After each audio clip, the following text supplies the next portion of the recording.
All right, we've done our best ball drafts. Now we're getting to the meat and potatoes. We are going with our first redraft mock draft of the season, a standard 12 team. Check out and let us know who did better, Chris or myself.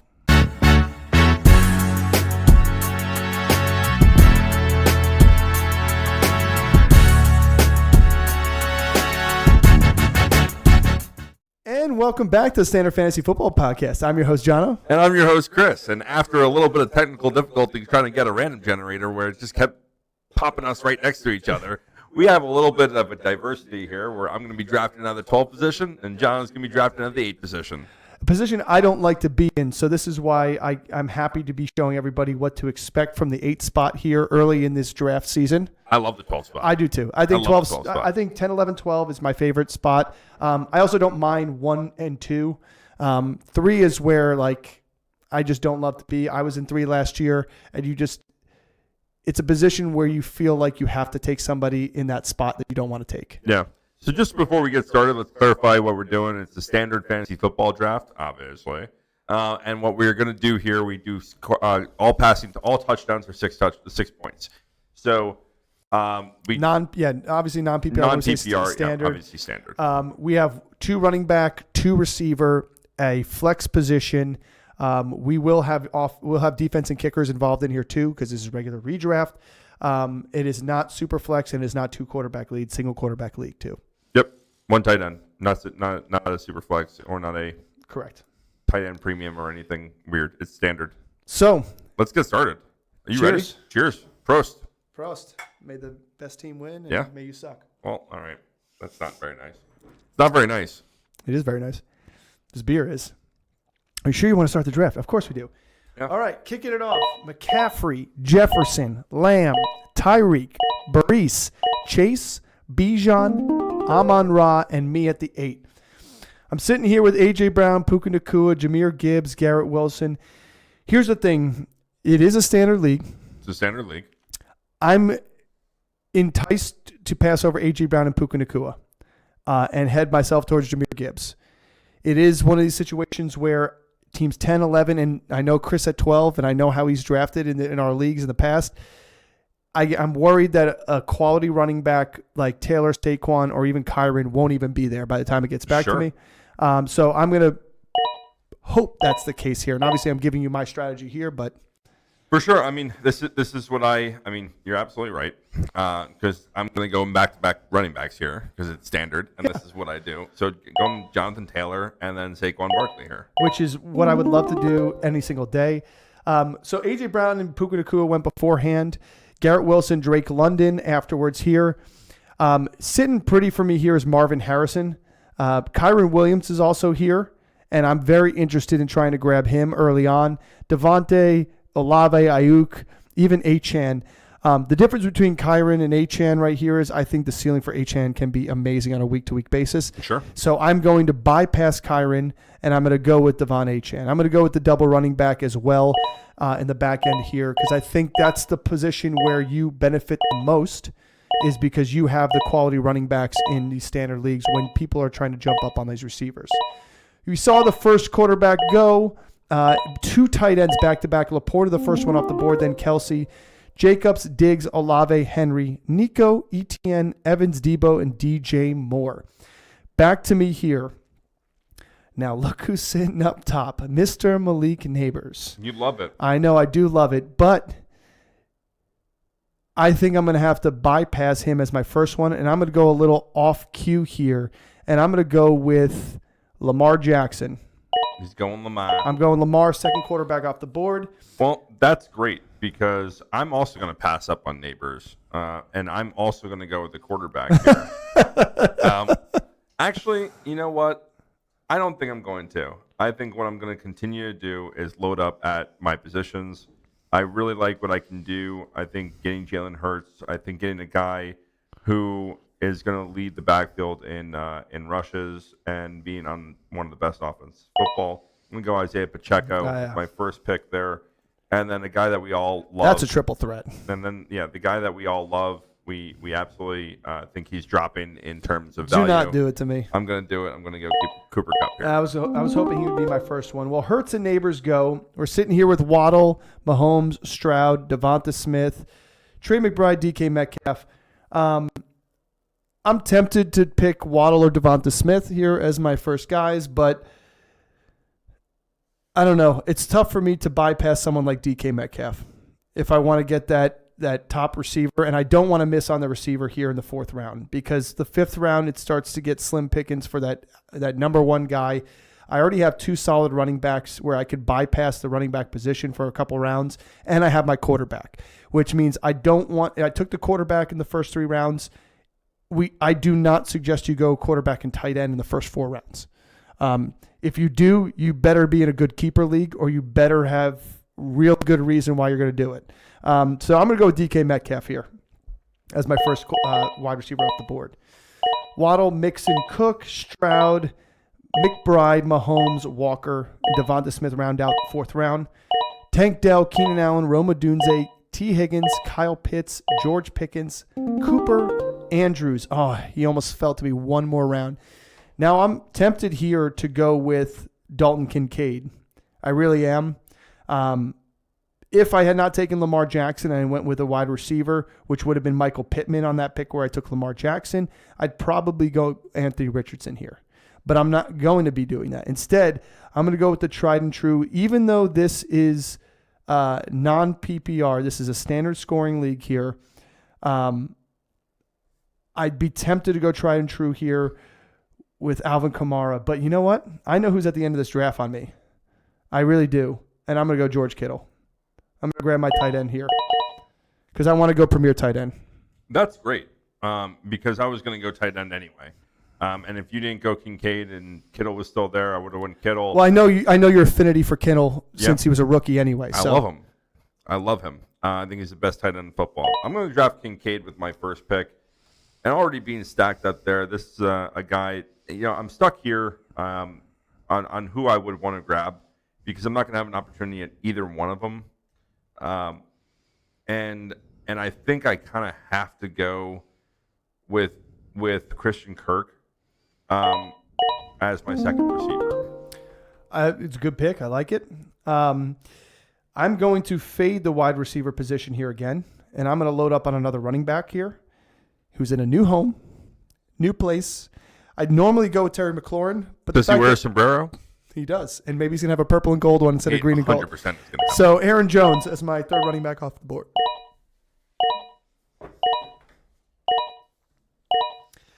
We got Anthony Richardson following me there. Addison, McLaurin, Reed. McLaurin was my other thought there too, by the way, as I mentioned previously.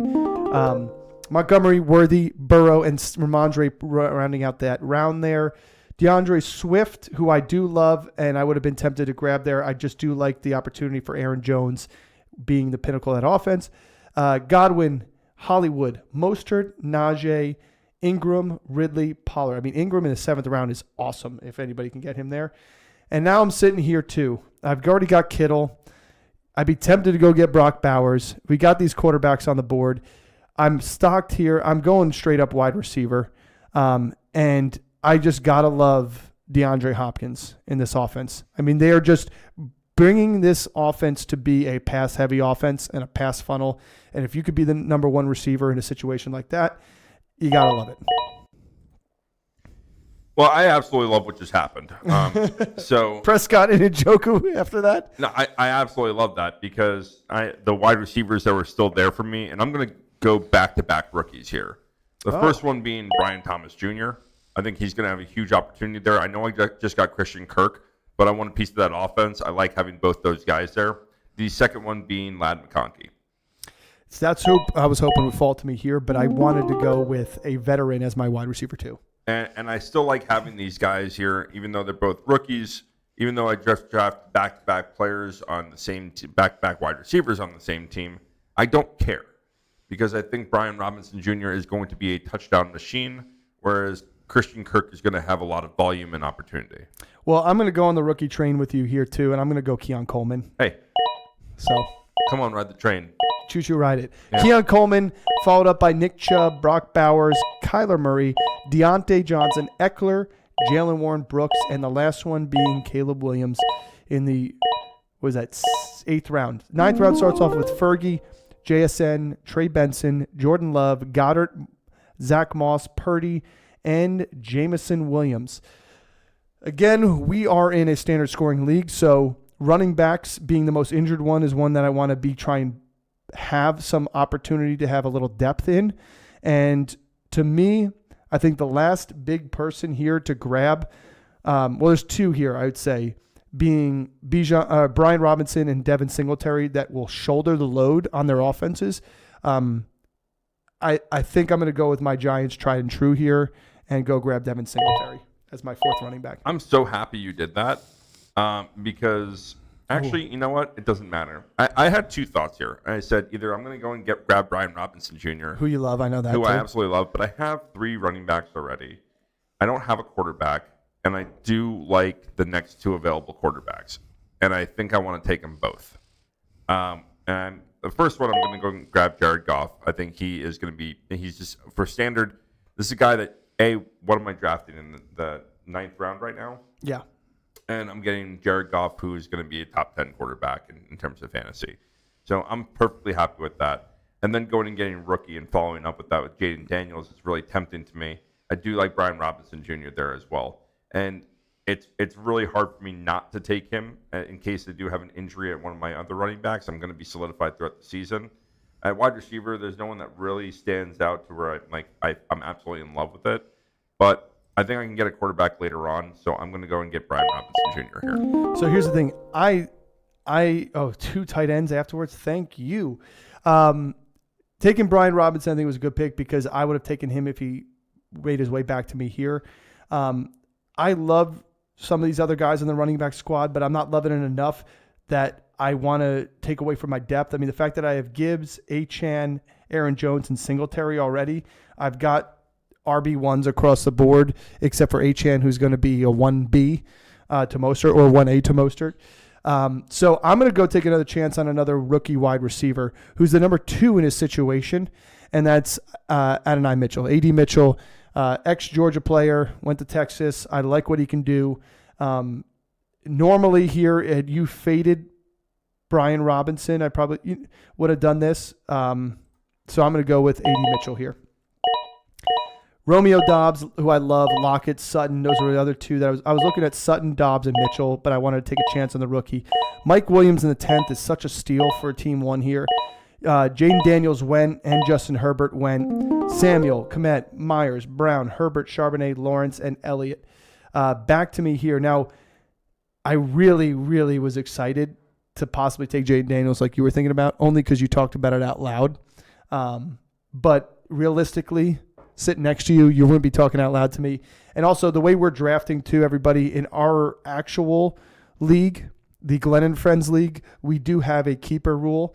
And we'll go to depth and detail on it, but just We anybody actually did need to do an episode on that because we still will do an episode, Yeah. but anybody from the 6th round on that gets drafted is keepable for that round. So we would be drafting a little bit differently if we were in our keeper leagues. I mean, maybe not so much the way Chris did it with 2 rookie receivers, and he probably would have taken a quarterback there with Jaden Daniels because that would have gave him future for a couple years. But that being said, I am wide open. I've got my quarterback. I've got my tight end. Yes, I want a backup quarterback, but looking at the list that's here, I'd be happy to go take a backup quarterback like Aaron Rodgers on the turn, or I'd take a chance on Baker Mayfield as just a solid backup option versus really having to take somebody in that's 11th round, which is a pinnacle opportunity for me to get more depth at the running back or wide receiver position.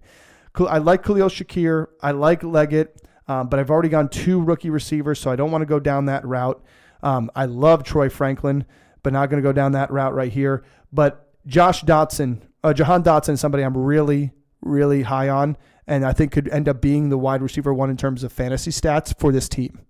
So I'm taking Jahan Dotson here in the 11th. Well, I mean, like you must have been just talking about what I was going to do because here my plan after last round was I went quarterback, running back. I'm going to go quarterback, now wide receiver. So I'm going to go and get Aaron Rodgers for the potential for That's a really blowout who I season. wanted to fall to me. And then the second guy I really like here is I'm not afraid to go another rookie wide receiver. And I'm going to go and get Troy Franklin here.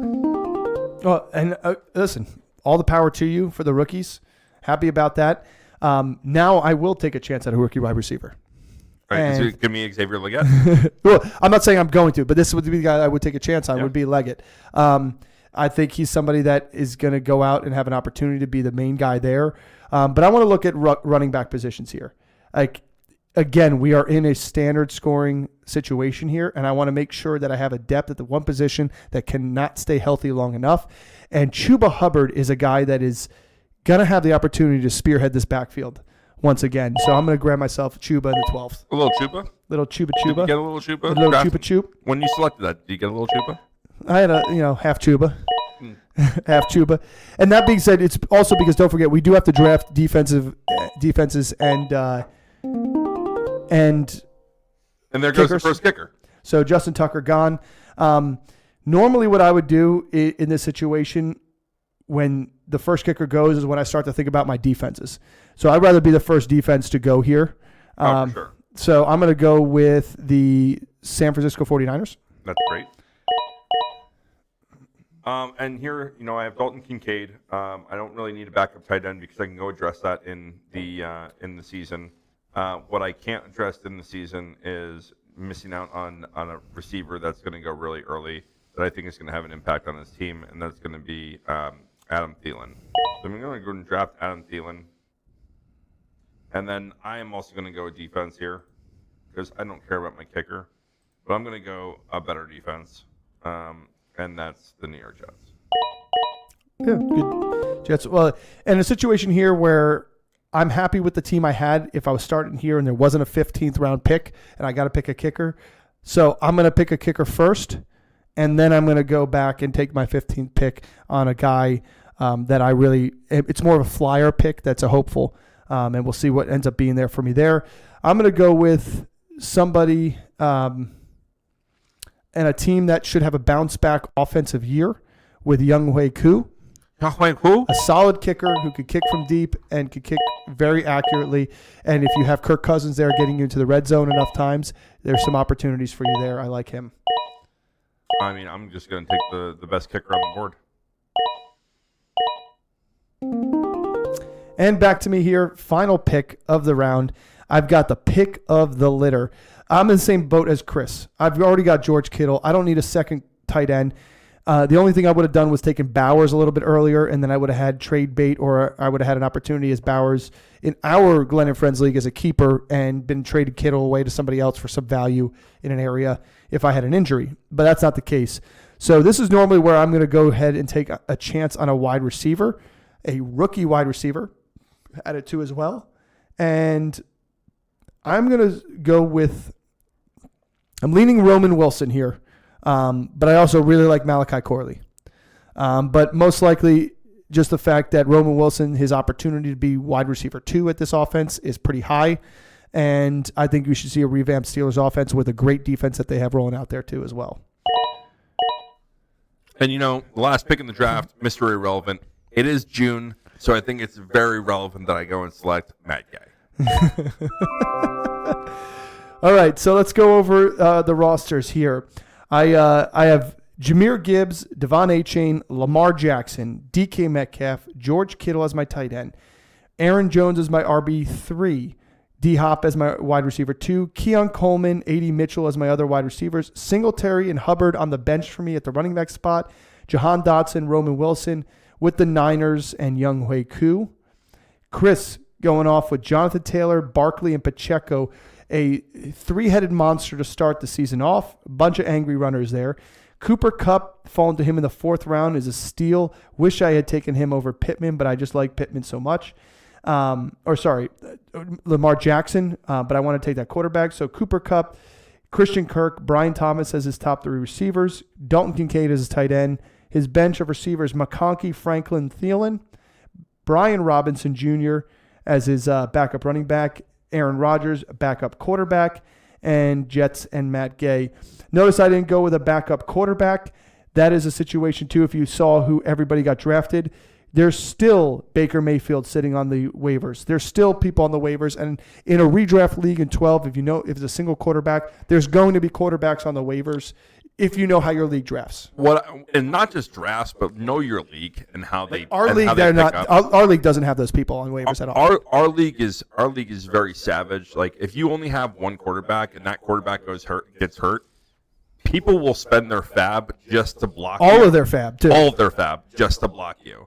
And I'm not going to say I'm not. You're guilty of it? Guilty and of it. I'm guilty of it. Yeah. I did it to you. You did it to me. And I forced your hand for a trade. Well, that's before our waivers were daily clearing. Oh, that's a good point. That's when we had free agency open. And, I mean, listen, know how your league is set up. If you have a free agency, you better be – if an injury happens in practice, you better be on that. But if you're clearing waivers every day, know how your league likes to clear waivers and likes to put in waivers. Because if you do have a quarterback, especially if you only have one, they get hurt, you should be putting in money. That's a priority to you. That's going to probably take up 50% of your fab. Is that player worth 50% of your fab? No, but he's worth it to your team because you don't have a backup. Correct. Which is why, I go and I faded on the top end quarterbacks. I go and get Jared Goff. I know I'm going to want a backup that's a solid backup, just in case either A, anything happened, or B, he underperforms. Yeah. So I know I'm solid now with Aaron Rodgers there. I have Jared Goff. I'm perfectly happy with my team. By the way, my team's way better than yours. I don't know if it's way better than mine. It's better. I love the way you started off, though. It's great. I love the way you start off, but I can't be upset. The fact, what happens if HN goes out and has another 3-4 touchdown game and 200-something yards, and I'm playing you? I don't care what these three guys do. He could score the same as those three guys combined. That's not true. Jonathan Taylor can go off but like that. I just love the fact that I have Lamar Jackson. I have George Kittle, and I still have D-Hop and DK Metcalf. No, I like your team. As receivers. I like Coleman, I like DK, I like the way I like to set up my team too sometimes is I like the opportunity to not have a locked and loaded flex player all the time. Like I can flex Aaron Jones in a great matchup, but I could also flex Keon Coleman if he ends up being the alpha that he is. And so I leave it open to that. I think with the standard, if you have three solid running backs, like in my team, I can run a flex at that position all day long. Yeah, you don't. It's plug and play. It's plug and play. But so it's just a and matter of matchup. You do have Kincaid. I like that. I sacrifice the early tight end and the early quarterback in lieu of getting that higher end receiver in that fifth round, or running back in that fifth round, and having to go get Jones and Hopkins. Because I like Hopkins actually over Addison, who went before him. I like him over McLaurin. I like him. Reed's nice, but I like him over Worthy. Similar to Godwin, I like Hollywood Brown a lot, but the way he fell down here, it's going to change come closer to the season because we're still early on sleeper here. Connor was interesting too if he had fallen to me here as well. I like Aaron Jones just a lot in this new offense. Yeah, I like Connor a lot too. But, going up top and getting Pacheco, getting Barkley, getting Taylor, there was no need to go get him when I know I can go get someone further down that I got Brian Robinson, right? Yeah. And I didn't need to stack that position heavily because we're only running 2 running backs in our league. So, yeah, my flex position's all right. I got 4 starters. Yeah. I got 4 starting running backs on my team. Dude, look at Team 5 here, too. Breece Hall, Kyron, ETN, CJ Stroud, Kyle Pitts. Now, I don't. His wide receiver 1 is Jaden Reed. Yeah, because, I do not recommend going back-to-back quarterback, tight end. Scroll down on my team. Jaden Reed, Deontay Johnson, Xavier Leggett, and Polk. Jalen Polk. Oh. Yeah, you got to hope somebody hits That's not worth the squeeze. No, it's not worth the sacrifice. It isn't. And you go and take a look at that team, and that's not worth the sacrifice to go those top 3, and then being forced to go and take a tight end and Tajay, Najee, he's got 5 good running backs. That's a position. That's a position where he did that to make a trade. He's going to trade. And obviously, we're talking about the CPU here. We're not talking about actual player. But right. if I was owner of Team 5, I'd be doing that because I didn't like the value in receiver, but the running back. And there's going to be somebody like Team 8 who's got Pollard and Chubb and Elliott and Gibson, where they could take Najee and swing them for maybe somebody like Waddle. Right. In a heartbeat. And then all of a sudden they get themselves a better wide receiver 1. So. Yeah, we'll do an episode on trading too. That's probably my favorite part of fantasy football is the trade value and trying to work deals out with people, seeing where teams. I've said during the season, if you guys ever have trade recommendations, if you guys have, I'm crafty with it. I like to look at teams. I like to look at suggestions. There's something I think that is not only my favorite part, but I think the most fun part of fantasy football is working out those trades. Oh yeah. Whether it's dynasty, whether it's in season redraft. If you ever have any questions on that, reach out to us. Leave a comment below. Go reach out to our Instagram page and contact both of us there. We'll be happy to help you out and give us our recommendations. Yeah, I would like to do an episode too on our Dynasty League that we just recently joined as co-owners. Yeah. Thank you. Shout out to that league for inviting us in and accepting us. We made a little bit of a splash in the rookie draft for this year because we only had 4 total picks. We made 2 massive trades and only lost one of the players on our squad. Now we're still thin at a couple positions, but we definitely gained a good future. The owner that had our team before us was terrible. I know. I hope you're listening. Terrible. Yeah, I hope you're listening. Terrible. I don't care if you won the inaugural season. Terrible. Doesn't matter. So we'll do an episode on that. Show us the team and get advice from everybody out there too as well. As always, thanks for tuning in, and we'll see you next time. See you guys.